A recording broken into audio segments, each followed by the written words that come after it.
Docteur Massamba Sassoum Diop, bonjour. Bonjour. Quels sont les conseils pratiques que vous donnez aux gens qui nous écoutent ?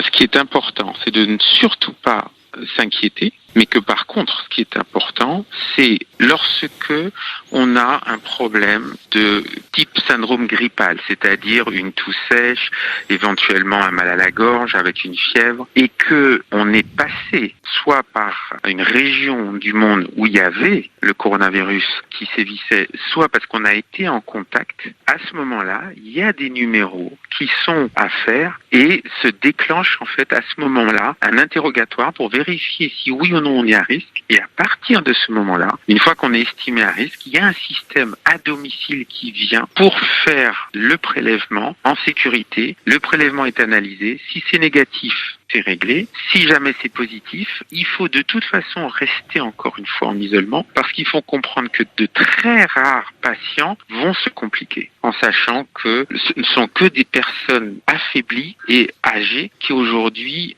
sont les victimes de ce virus-là. Alors pourquoi ce virus est-il plus contagieux que celui de la grippe ?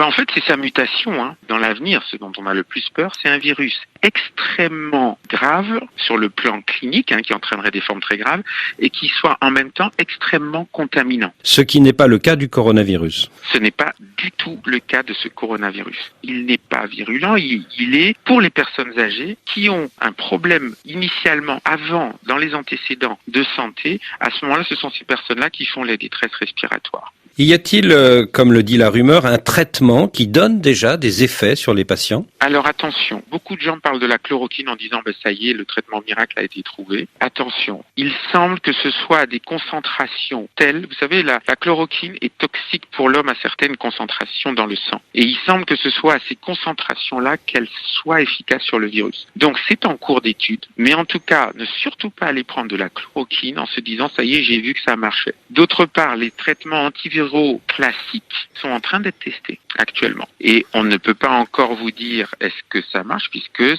c'est vraiment à l'état d'étude. Donc en fait, ils sont en train de tester différents types d'antiviraux en attendant de voir lequel marche. S'il y en a un qui marche. Et en attendant le vaccin, mais malheureusement, si j'ose dire, le vaccin, le temps de le concevoir, le temps de trouver la technique, le temps de le tester, le temps de le mettre en place, si on l'a dans 18 mois, on est content. Mais de toute façon, l'épidémie sera finie depuis longtemps. Les autorités sénégalaises ont déjà interdit quelques événements publics, un concert, un gala de lutte. Est-ce que ces mesures vont dans le bon sens ? Oui, on sait qu'il y a beaucoup de gens qui vont se rencontrer. On va éviter d'avoir une transmission très rapide à beaucoup de gens en peu de temps qui vont faire saturer les structures d'urgence, par exemple, de réanimation, mais en même temps, sans pour autant paniquer la population. Tout est dans l'art de savoir quelles sont les manifestations qui sont les plus à risque et à ce moment-là, les arrêter. Donc l'idée, c'est d'éviter que tous les gens qui risquent d'être atteints ne le soient pas tous en même temps. Exactement. C'est-à-dire qu'on sait que finalement, ça ne sera pas grave pour tout le monde, mais par contre, si c'est tout le monde en même temps, même s'il n'y en a pas au bout en pourcentage tant que ça va saturer les systèmes d'urgence, de réanimation, et c'est là que ça peut entraîner des morts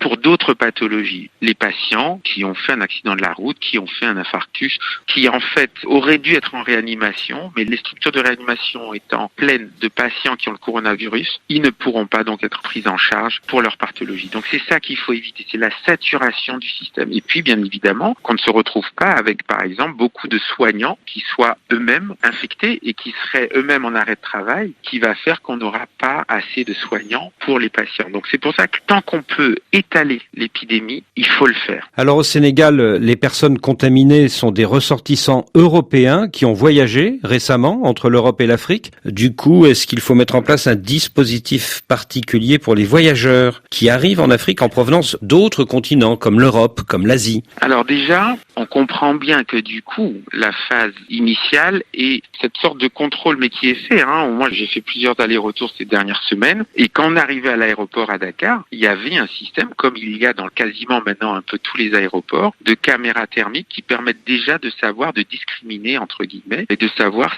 si les gens ont de la fièvre, et dans ce cas-là, de faire un interrogatoire et de voir s'il faut les isoler. Ça, c'est une chose. La deuxième chose, c'est avec un questionnaire systématique, c'est ce qui est en train d'être mis en place, de demander à tout le monde, vous remplissez un questionnaire et le questionnaire est trié ensuite par les agents de santé à la frontière et ça permet non seulement d'avoir les coordonnées, parce que si jamais on découvre quelque chose par rapport à un vol, ça permet d'avoir les coordonnées des passagers complémentaires et d'autre part, ça permet aussi, si la personne a coché « je suis passé à tel et tel endroit » qui sont des endroits à risque, de pouvoir éventuellement, finalement, aller plus loin dans l'investigation. À ce stade, l'Afrique est avec l'Amérique du Sud le continent le moins touché par ce virus. Est-ce qu'il y a une explication scientifique ?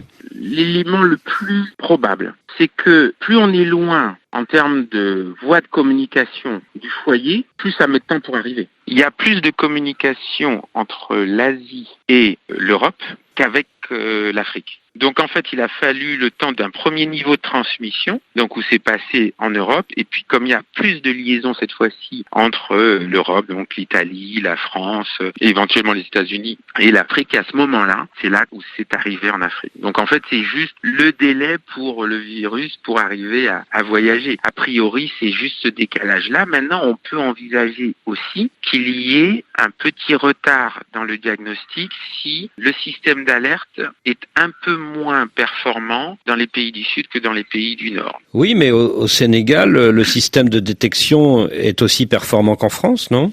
Alors, le système, faut avouer, moi j'ai été très agréablement surpris quand j'ai vu comment le ministère prenait les choses en charge. Et c'est vrai que lorsque nous avons fait ce premier diagnostic, on s'est calé sur l'algorithme du ministère de la Santé et tout s'est déroulé exactement comme ça aurait dû le faire, avec l'isolement de la personne chez elle, le prélèvement à son domicile, l'analyse, la confirmation et à ce moment-là l'hospitalisation. Donc oui, le système de détection a été efficace. En revanche, il y a peut-être d'autres pays du continent où la détection pourrait être défaillante ? Alors oui, il y a forcément des décalages entre les différents pays fonction de leur niveau, mais c'est vrai qu'aux États-Unis, c'est pas pareil qu'en France, qui n'est pas pareil qu'en Angleterre, qui n'est pas pareil, voilà. Donc il y a forcément des décalages selon les pays. D'où la nécessité pour tous les pays africains de se protéger et d'empêcher l'arrivée de ce virus. C'est sûr que du coup, la chose la plus efficace, c'est la prévention en amont, donc d'éviter que le virus arrive plutôt que d'avoir à en gérer les conséquences secondaires en réanimation. Mais le tout sans s'affoler, parce que de toute façon, quand on est dans le ressenti, dans l'émotion, on n'arrive jamais à quelque chose d'efficace. Docteur Massamba Sassoum Diop, merci.